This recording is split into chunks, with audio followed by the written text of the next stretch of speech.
Wij vandaag hier met zoveel Assalamualaikum hurmatli qarindoshlar. tegen het onrecht. Biz Gollandiyaniki Enschede degan bir shaharda namoyish qildik. Dat helemaal aan de andere kant van de wereld gebeurt. Ya'ni bu shahar Dag Xitoyniki in, dag uit gebeurt. do'stlik tijorat demisini nima qildi ekan? Enschede schrijven niet. Dat hebben we vandaag gezien.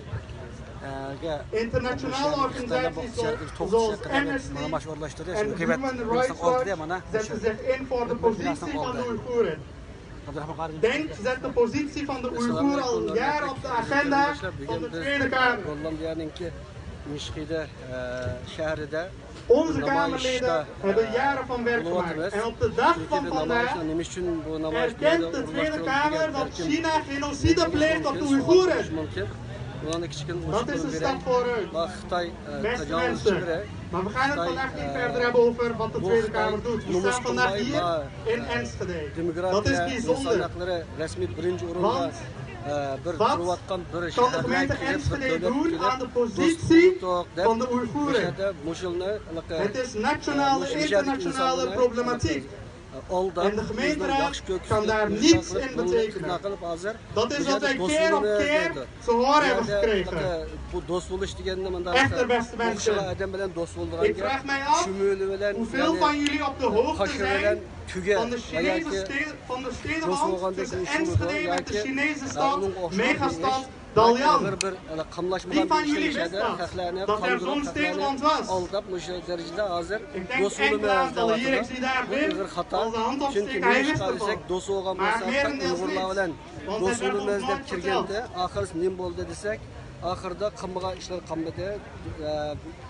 Het partnerschap staat in betekenis om onder andere de handel tussen onze Enschedese ondernemers en de Chinese ondernemers te versterken. Het wordt mede mogelijk gemaakt door het beleid van de gemeente Enschede.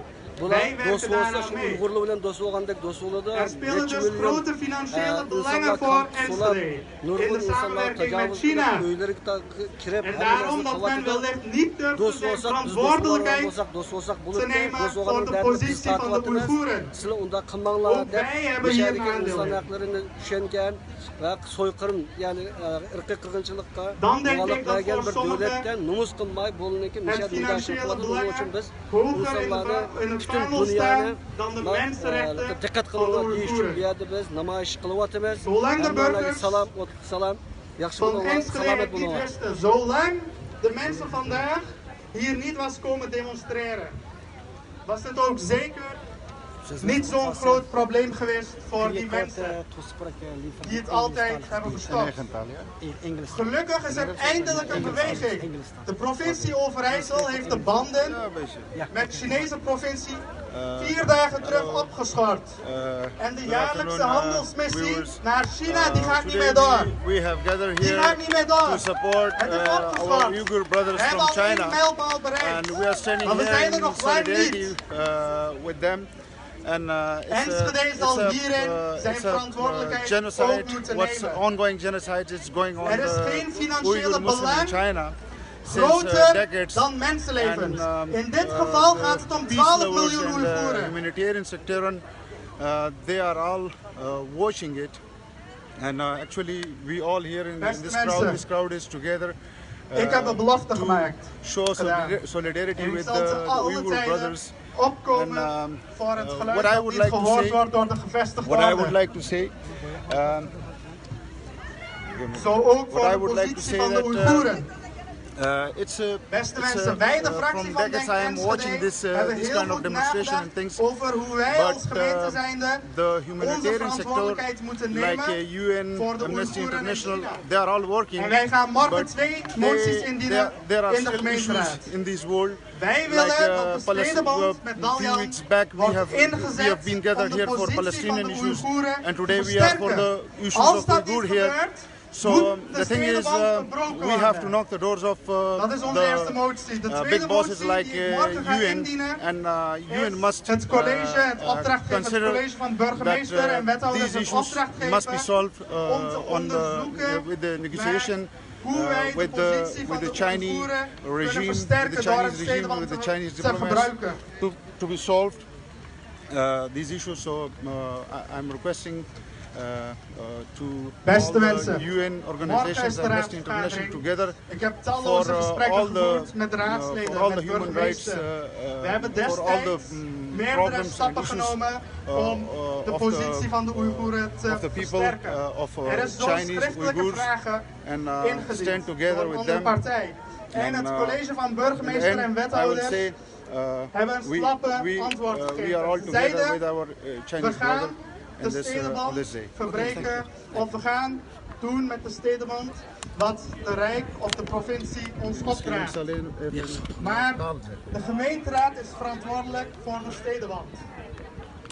Als wij het niet kunnen inzetten om de positie van de Oeigoeren te versterken, moet het kapot. Zo simpel is het. Dank jullie wel.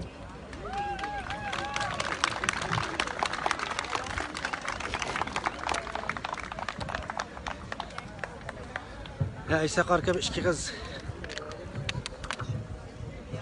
Dankjewel, meneer Taha. Zoals hij aangeeft, wordt morgen een motie ingediend bij de gemeenteraadsleden. Dus wij gaan druk blijven uitoefenen bij de gemeenteraadsleden en ook bij de BNJ, bij de burgemeester en college van de gemeente Enschede, om de stedenband per direct te beëindigen met de Chinese stad Dalian. Zoals hij zojuist heeft aangegeven, heeft de provincie Overijssel inmiddels besloten om geen economische missie meer te sturen naar China vanwege de Oeigoerse mensenrechten schendingen. Dus dat is een goed nieuws. Dus volgende goed nieuws zullen wij volgende week of week daarop verwachten van de gemeente Enschede.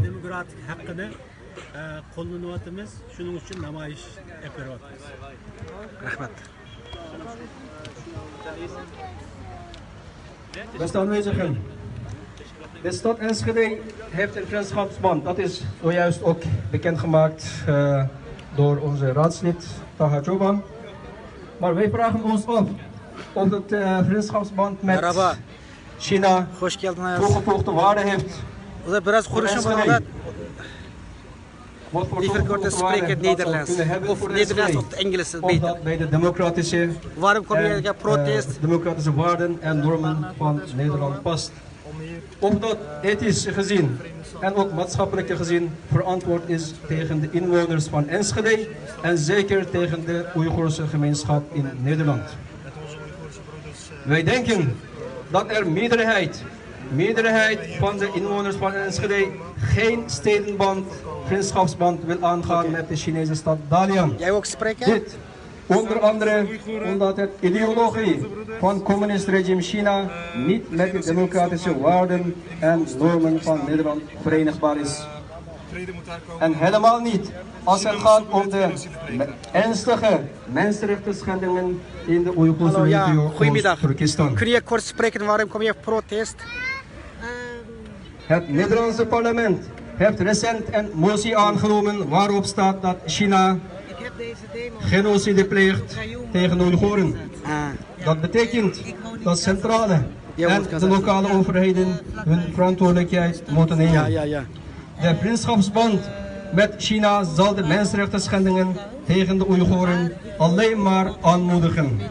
Omdat het regime, het Chinese Cultureel Informatiecentrum en de raadsleden de stedenband met de Dalian per direct te beëindigen. Onze volgende spreker is meneer Abul Qasim Abdul Aziz. Hij gaat ons over de huidige situatie van de Oeigoeren in Oost-Turkestan vertellen. Wat er allemaal op het moment gaande is. Er zijn zoveel verschillende dingen te vertellen, maar wij laten het woord aan hem over. Tamam.